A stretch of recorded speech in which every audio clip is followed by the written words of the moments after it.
Je suis Catalina Catuna, fondatrice de Cet Équilibre. J'exerce en tant que coach et je fais de la thérapie brève. La vie, c'est pas plat. Quand c'est plat, c'est qu'on est mort. Du coup, il y a toujours des hauts, des bas, c'est toujours assez mouvementé. Le 7, c'est un chiffre de mouvement. Et en fait, l'idée, c'est de trouver l'équilibre dans le mouvement.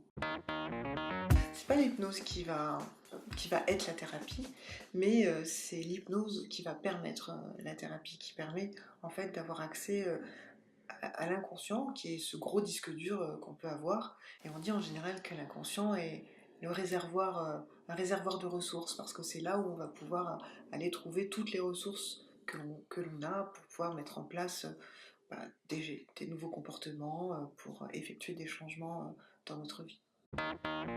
J'ai fait une formation en yoga dans un ashram, l'ashram Shivananda en région parisienne.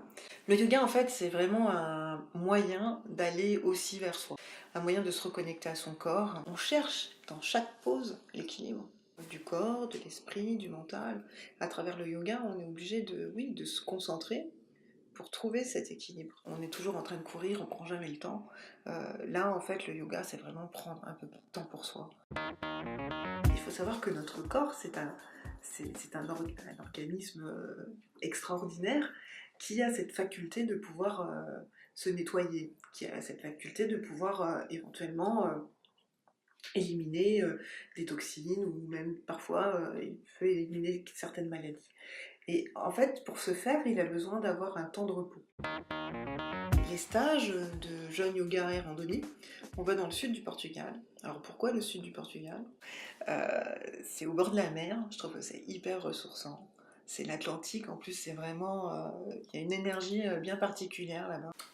C'est pas forcément facile de trouver cette volonté de ne pas manger et de trouver ce temps pour pas manger. En plus ces stages sont quand même... on est occupé toute la journée, du matin au soir, donc du coup on n'a pas trop le temps de penser quand on est en train de jeûner, on a des activités, on est à plusieurs, quand on a des petits bobos, du coup on peut en parler, on peut partager avec les autres, du coup ça permet vraiment d'avoir, ouais, d'être entouré.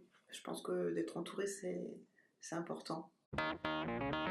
Le jeûne, c'est une pause, effectivement, une pause d'alimentation. Le yoga, on fait des pauses qui bougent, d'autres qui ne bougent pas, on cherche l'équilibre. Et, euh, et l'hypnose, c'est aussi un moment où on fait une pause et où tout change, tout bouge. C'est ce qui permet le changement, effectivement.